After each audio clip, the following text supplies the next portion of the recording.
Hey guys, welcome back to Clownfish TV. This is Kneon Geeky Sparkles. Sitting this video out, we're going to talk about the moment you've all been waiting for, or the moment a lot of people working in the animation industry have been dreading for the last 2 years. We're going to see the production of the first fully AI animated movie, and it's happening pretty dang quick. There's a movie coming out called Critterz, and it's going to debut at the Cannes Film Festival, and it's going to be made with OpenAI. It's only going to take, I think, 9 months, and it's only going to cost about $30 million. And if it's successful, and this movie is going to be released theatrically, by the way, if it is successful, look for other studios to follow suit. Look for Disney and DreamWorks and Illumination and all of them to follow suit, because, again, if this movie only costs, let me double check here, but I think it's only going to be less than $30 million. Less than $30 million. If you can make a computer animated movie for less than $30 million, that will become the new normal, because Elio costs $200 to $300 million, depending on who you asked. And I've been telling people this is going to happen. I've been telling you for like 2 years now. This is where things are going to go. Oh, it's never going to replace human-made animation. I'm like, you know what? All the 2D animators working at Disney, they thought the same thing about Pixar. That people wouldn't go for 3D animation. It wasn't real animation. It wasn't hand-drawn animation. And I still prefer hand-drawn animation, but 3D is the norm. And I believe AI-assisted animation will eventually become the norm as well, especially if studios can make movies for under $30 million. You know, because if the movie strikes out at the box office, again, look at Elio. Elio lost at least $150, $200 million, is my understanding. It lost a ton of money. And you can take a chance on movies if you can keep the budget down. How you keep the budget down? You hire a lot less people. So we're gonna talk about this. Before we get into it any further, please subscribe for more pop culture news, views, and rants. And this is absolutely imperative. The continued existence of the channel depends on it. I don't know if that's actually true, but so look, we did a video this morning. YouTube is up to some shenanigans. They've changed the algorithm. A lot of channels are complaining that their views are down. Our views are down. You're not getting notified. A lot of you, not everybody. Some people popped in the comments and said, no, we're getting your notifications. Thank you. A lot of people aren't, though. So if you go out to news.clownfishtv.com, that's news.clownfishtv.com, and join our newsletter, you will get notified when we upload new content. So you don't have to wonder if you've missed anything, or, you know, I mean, it might take us a couple hours after we post a video to actually get it up on the page. But as soon as we post on this page, you will be notified via email if you opt in. And yeah, you'll get to watch all of our videos. We also have paywalled content out there. I'm not going to push that. You can join if you want to, but we do have some paywalled content out there. Mostly I'm trying to get you to sign up to make sure you don't miss any videos. So, you know, check it out. You can actually see, if you go through all the videos we posted over the last couple of days, and there might be some holes in your watch history that you can go out here and check and see if you've seen all these videos. Again, that's news.clownfishtv.com. And one more thing, and then I promise I'm going to get into it. Geeky Sparkles pins, you have about 2 days yet on Kickstarter. Geeky Sparkles presents Glow and Ghouls retro enamel pin. She's at almost $21,000, which is amazing for enamel pins. I did not think a pin set would do that well. Usually our pin sets do 5 to 10, but this one's doing really, really well. They glow in the dark. Geeky Sparkles designed them, except for the witch pin. I designed the witch pin, but there we go. Check it out on Kickstarter. All right, that's enough shilling. Let's talk about this, because, you know, this is the second video today I've made where we do tend to get it right more often than not. And I kind of wish I wasn't right, but we had so many people in the animation industry that were so angry that I said AI was going to be the new normal, that a lot of jobs were going to be lost, that their attempts at unionization were for naught for the most part, because you just made yourselves a lot more expensive, and that, you know, more and more animations being outsourced.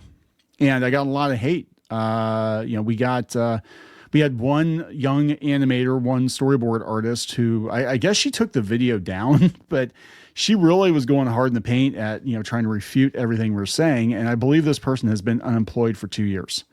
And I'm not like happy about it. I mean, I'm not like, oh, loser, but, you know, we were right. Yeah, we were right. A lot of people are going to lose their jobs.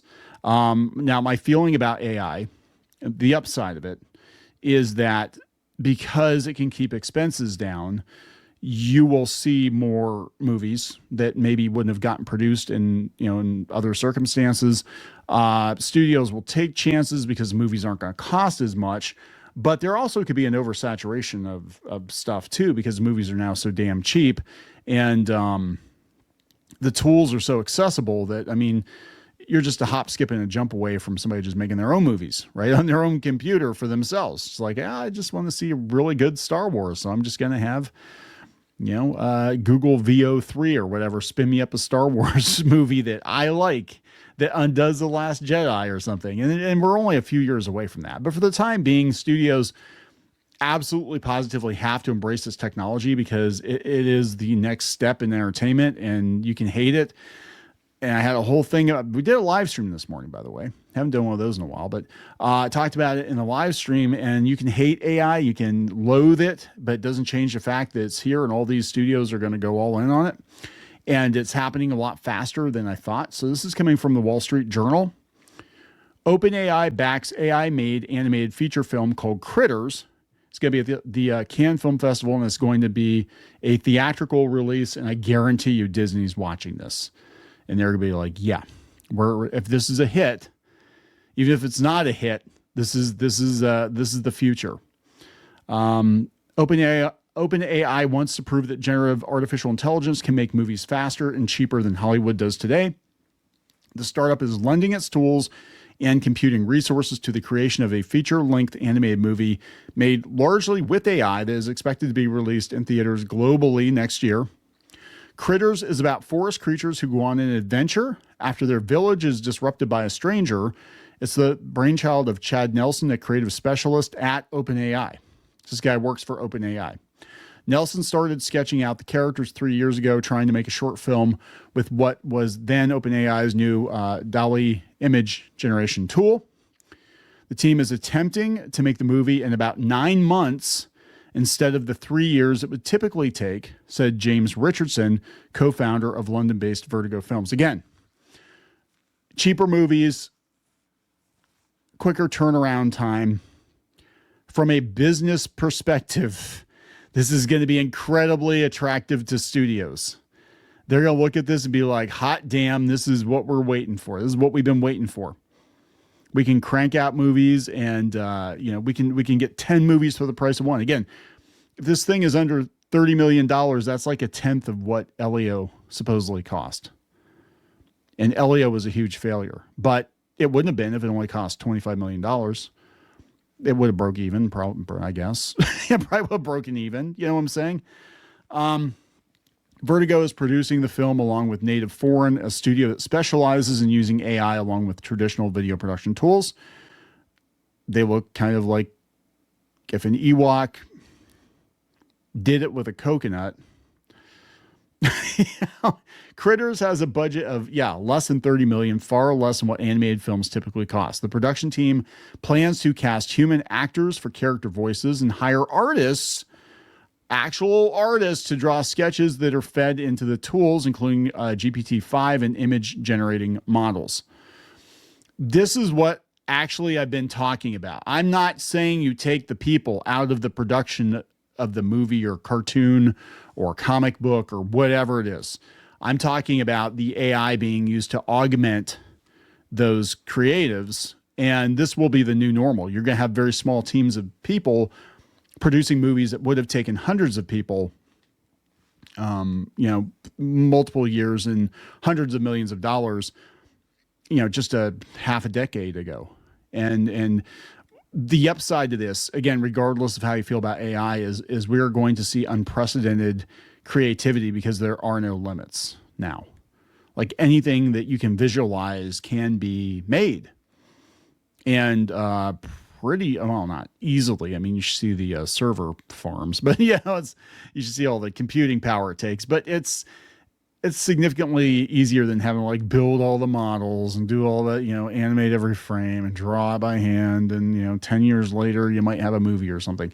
It's going to be a lot easier. OpenAI can say what its tools do all day long, but it's much more impactful if someone does it. They said it's a much better case study. Now, this is where it gets sticky. Entertainment companies, including Disney and Netflix, are experimenting with AI tools for a variety of productions. Yes. User experience and marketing work, but many have been wary of a wholesale embrace, in part because they fear, this is it. This is the only thing holding them back. They fear upsetting actors and writers whose guilds have fought for protections against tools they say could cost their members work. If this movie comes out, now it's OpenAI, it's basically a commercial for OpenAI. If this movie comes out and is somehow a hit, or even does, a modest sum of money, people actually pay to go see an AI movie in the theater. If it looks cute, I don't think anybody's going to care. I'm going to be honest. Normies don't care. Consumers don't care. They're going to look at this and be like, oh yeah, it looks like something I should take my kids to. They don't know how it's made. They don't care how it's made. They really don't. At the end of the day, all they look at is the end product, and they make a decision. Do I want to go see this thing or not? If it's a hit, if it does even okay, I guarantee you, Disney and Universal, DreamWorks, Illumination, they're just going to be like, you know what? Yeah, screw those people. We don't really care. They complain too much. We just won't tell them that we're making AI movies. And if they find out, oh, well, guys, it's progress. I really do believe the strikes hurt people more than they know even now. I mean, Hollywood is not in a very good place right now. My understanding is a lot of people are losing their homes, or it's horrible. And I'm sorry. I really am. But again, this is just a case of like, this technology was right there. We're right on the edge. And they decided then was the time to go on a double strike and effectively hold their breaths until the studios play ball with them. And the studios are like, you're so stupid. We have a machine over here that can do your job. It's like we were willing to play ball, but now you guys are just pushing it too far. And Hollywood will never shut down again. If this works, and again, live action footage is already being done on a smaller scale with Google VO. If this works, that's it. There's nothing a strike can do anymore to Hollywood, because they'll just make AI movies. They'll make better AI movies than the movies that were made during the pandemic. So they're just gonna be like, yeah, okay, fine. Or you guys aren't gonna play up. That's fine. We don't need you. You're not gonna play ball. We don't need you. We can use AI voices. We've got AI actors queued up. So yeah, you guys go pout in the corner. Ask for the moon. And these actors over here, they don't complain. The digital actors, they don't complain. They don't want to raise. And that's what's going to happen. I think that Hollywood is adopting this technology faster because of the strikes. And I know that doesn't make me very popular, but I think because you push them, they push back, and they're like, fine, we'll just replace all of you then. That's how you're going to be. If you think you can shut us down, if that's the game you want to play, then we will show you what we are willing to do to make sure we stay in business. Entertainment companies have sought to protect their copyrighted characters and works. In June, Disney and Comcast Universal sued AI provider Midjourney for making copies of their copyrighted properties. Yeah, just wait till that comes to Artist Alley. Midjourney has disputed those claims in court filings. Warner Brothers filed a similar lawsuit. The script for Critterz was written by some members of the team that wrote Paddington in Peru. So it's not like some randos. It's like we've got, people that worked on the Paddington movies.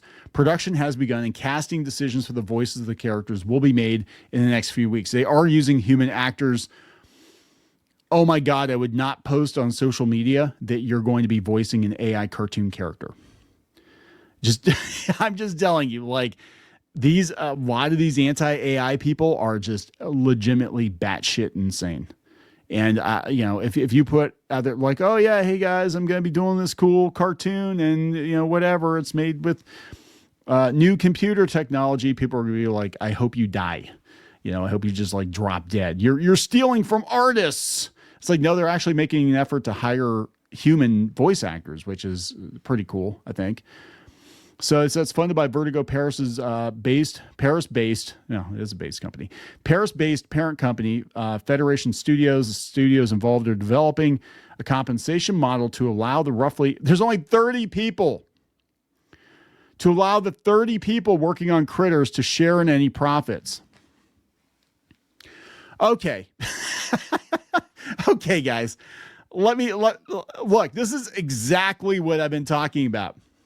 They're going to make an animated feature film. It's going to get a theatrical release. It's only going to take 30 people to make it. And it's going to cost less than $30 million. You don't think Disney's going to look at this and be like, and why the hell do we have 1,000 people working on this new Wish movie or whatever the hell that we did that, you know? That's all they're going to look at. They're going to look at the cost. And honestly, 30 people, they're going to get done a lot faster than 300 people or 3,000 people. I mean, it's over, man. This is it. OpenAI is betting that if Critterz is successful, it will show that AI can deliver strong content enough for the big screen and accelerate Hollywood's adoption of the technology. OpenAI's tools also lower the cost of entry, allowing more people to make creative content. OpenAI said the film reflects the kind of creativity and exploration we love to encourage. It said box office release of an original animated film is a risky bet, and it's unclear whether audiences already reluctant to go to the multiplex will pay to see it. They don't have a distribution partner yet. Yeah, but again, you can take a chance on a $25 million movie a lot easier than, you know, $250 million movie.